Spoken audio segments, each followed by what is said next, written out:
Salut les triathlètes, j'espère que vous avez la pêche. Ma saison 2022 se terminait au half d'Open Lakes en Belgique, anciennement Iron Lakes. C'était mon dernier objectif de la saison et je peux vous assurer que, comme tous les triathlètes présents ce jour-là, je m'en souviendrai. Avec des conditions climatiques éprouvantes, le froid, le vent, la pluie, ça s'est clairement joué au mental. Heureusement, j'ai pu compter sur l'énergie positive des supporters qui ont bravé le froid, mais aussi sur le soutien collectif entre les triathlètes. Il faut dire qu'on était tous embarqués dans le même bateau. Pour ce compte rendu, j'ai essayé de changer un petit peu du format habituel en vous filmant quelques images de mes préparatifs le matin même, puis en donnant la caméra à madame pendant la course. C'est parti!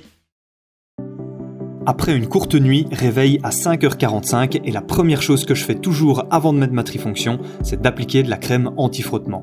Ensuite, je rassemble toutes mes affaires préparées la veille avant de prendre mon petit déjeuner. Bon, ça y est, il est 6h, presque toutes les affaires sont prêtes. Il me reste juste à terminer de remplir mon bidon d'ISO, prendre le petit déj, et puis il sera l'heure de partir vers 6h20, 6h30, direction Iron Lakes. Avant les courses, je mange à chaque fois la même chose, ça fonctionne plutôt bien, donc il n'y a pas de raison de changer. Bon appétit! Alors pour moi le matin, c'est quinoa et riz au lait, toujours avec une bonne hydratation. Ça m'arrive de faire un gâteau sport, mais que je ne mange pas nécessairement entièrement, donc aujourd'hui je m'en passe.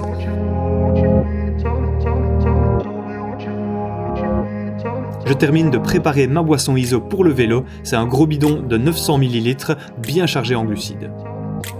Hyper important, les capsules de sel. Je dilue 2 capsules directement dans mon bidon, ce qui m'assure un apport constant en sodium pendant la partie vélo. Une fois que tout est prêt, il est temps de prendre la route, et l'avantage c'est qu'il y a très peu de trafic le samedi matin. On arrive vers 8h45 et le départ est prévu pour 10h40, donc je suis plutôt large. Comme d'habitude, je remonte la roue avant du vélo et je vérifie la pression des pneus. Vu qu'on annonce de la pluie, je décide de légèrement moins gonfler les pneus aux alentours de 6,8 bars pour gagner en adhérence. On prend des dernières forces. Départ dans moins de 3 heures. C'est parfait. Moins de 3 heures. T'es fou toi, tu sais plus calculer. Moins de 2 heures. Voilà, il faut se dépêcher. Allez hop. Après ce petit stress, direction le secrétariat pour aller chercher mon dossard. On profite au passage des seuls rayons du soleil de la journée qui nous auront donné de faux espoirs quant à la météo de la course. Bonjour, bonjour. Numéro de dossard. 294, s'il vous plaît. Nous avons monsieur Mathieu. Carteuse. Ouais, c'est ça. Une fois que j'ai récupéré le pack d'athlètes et les quelques goodies, je termine de me préparer. De ce côté-là, c'est le même rituel. Je mets d'abord la puce, puis je place les différents autocollants sur le vélo et sur le casque. J'accroche mon dossard comme il faut. Je colle les tatouages et je fixe ma nutrition sur le tube supérieur de mon cadre. Avec patate d'enfer. Pour l'anecdote, plusieurs athlètes sont venus me poser des questions pour savoir où et comment bien placer et coller tous ces éléments, donc je me dis que ça pourrait être bien de vous en faire une vidéo un jour. Tout est prêt, c'est l'heure d'installer ses affaires dans l'aire de transition et sous la pluie pour une fois. Avec les précipitations annoncées pendant la course, ça me perturbe un peu car il faut penser les transitions différemment. Heureusement, on nous annonce que le départ est reporté de 15 minutes, ce qui laisse un peu de temps pour notamment faire un petit footing afin de bien se réchauffer. Départ reporté de 15 minutes, on peut aller 10 minutes. Ouais, ok. Ça y est, les affaires sont installées. Départ dans 10 minutes. Pour une journée bien fraîche. Ah, c'est léger. C'est froid au pied, là. Bon, maintenant je vais vous confier à madame.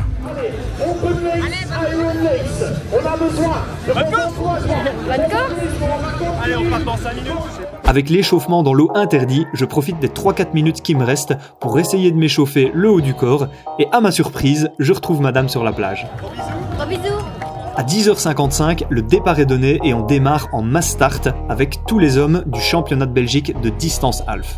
Sur base de mes souvenirs de l'an passé, je m'attends à 1900 mètres difficiles et je ne me serais pas trompé. Malgré tout, je commence par un bon départ jusqu'à la première bouée que je prends à la corde. Ensuite, j'étais content d'avoir repéré la couleur des bouées pendant mon échauffement à pied parce qu'on passe du rouge au blanc pour revenir sur du rouge, il y a de quoi être perturbé. Et même en ayant visualisé les bouées, je dois m'y prendre à plusieurs reprises pour les apercevoir. Avec la buée qui s'ajoute dans mes lunettes, j'y vois plus grand chose et je prends la décision de simplement suivre la masse de nageurs, même si j'aime pas trop ça. Pour rien de faciliter, l'eau du lac est vraiment agitée et on a presque l'impression d'être en mer. Après le virage à gauche à mi-parcours, le retour me semble interminable, j'avance à l'aveugle et je tente malgré tout de m'appliquer pour garder une bonne technique. À l'inverse de Francfort, je me fais dépasser dans les dernières centaines de mètres, mais je relativise et je sais que la course est encore loin d'être finie. Je sors de l'eau en 33 minutes 36, c'est mieux que ce que j'avais imaginé et c'est surtout 2 minutes plus rapide qu'en 2021. Maintenant, il faut galoper rapidement vers la zone de transition. En T1, comme beaucoup d'athlètes, je vais prendre un peu plus de temps que d'habitude car la météo nous oblige à faire un choix au niveau de la tenue vélo. Certains gardent uniquement la trifonction, d'autres enfilent une veste ou un coupe-vent et perso j'opte pour une solution un peu entre les deux en enfilant uniquement des manchettes que je garderai jusqu'à la ligne d'arrivée. Plus pas le choix, faut y aller, c'est parti pour 92 km et 1000 mètres de D+.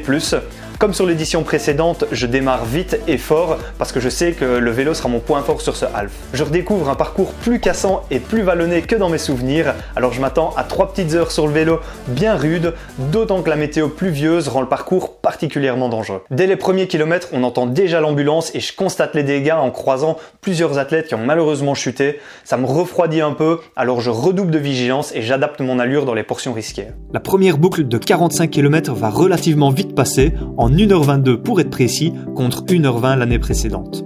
Je me rends compte que malgré les prolongateurs, la pluie et le vent sur certaines sections rendent la tâche plus difficile. En plus, à cause du froid, j'ai du mal à bien appliquer ma stratégie de nutrition, donc je tente de rester concentré pour ne pas faire n'importe quoi. Durant toute la partie vélo, je profite des bosses pour échanger avec quelques athlètes, histoire de se soutenir mutuellement et de s'encourager. Ça fait du bien au moral et puis ça permet de passer le temps. Vu mon niveau de forme approximatif, la deuxième boucle est forcément plus dure et je remarque que mon intensité diminue d'un cran. J'ai les pieds gelés comme 2 gros glaçons, mais je garde le sourire et heureusement j'arrive au bout, il est enfin temps de poser le vélo.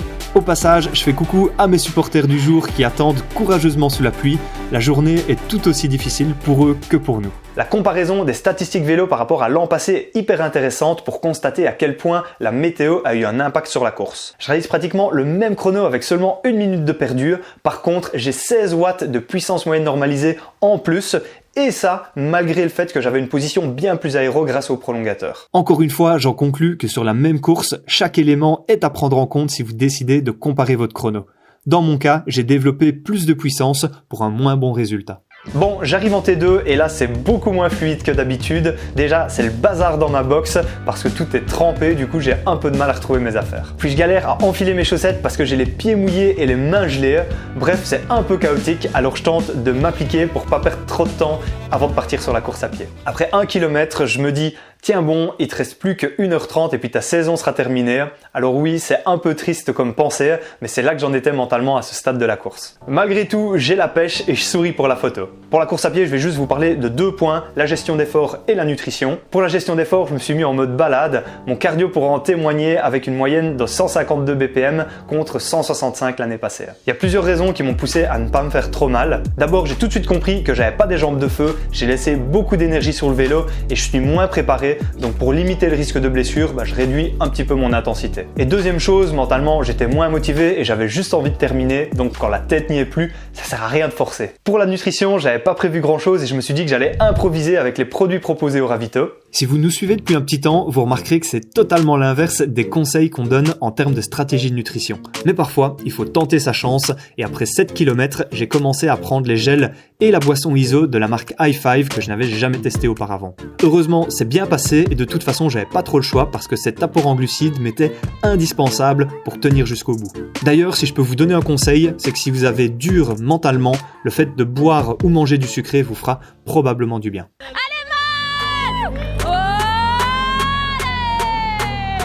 Au final, j'ai enchaîné les 3 tours à un rythme légèrement décroissant et je termine le semi-marathon en 1h37.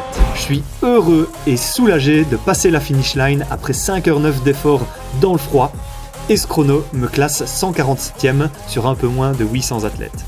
Chapeau à tous les finishers ce jour-là, sur le half et surtout sur le full, parce qu'ils ont fait preuve de volonté, de persévérance et de courage pour aller jusqu'au bout. Et merci aux courageux bénévoles qui nous ont motivés pendant la course. Bon, une fois la ligne d'arrivée franchie, je cale mon plus beau pas de danse parce que je suis pas peu fier de porter cette médaille. On est finisher ou pas finisher ici?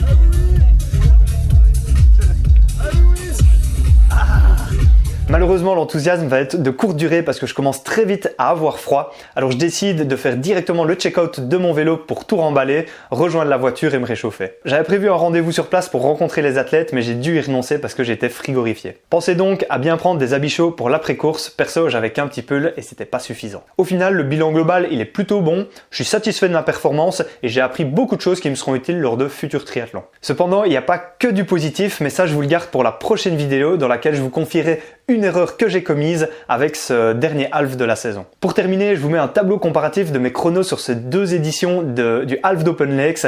Vous verrez qu'en dehors de la natation, j'ai rien amélioré. Pourtant, je sais que j'ai progressé pendant cette saison 2022. Je vous invite à regarder ma dernière vidéo pour comprendre qu'il ne faut pas directement comparer 2 résultats sur une même course.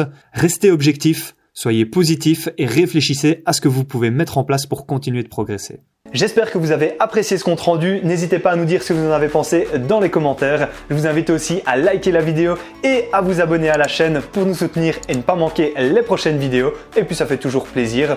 En attendant, moi je vous souhaite soit une excellente fin de saison, soit une bonne coupure ou bien une belle reprise avec une patate d'enfer. Et puis surtout n'oubliez pas, on progresse ensemble et célébrons la magie du triathlon. Ciao ciao!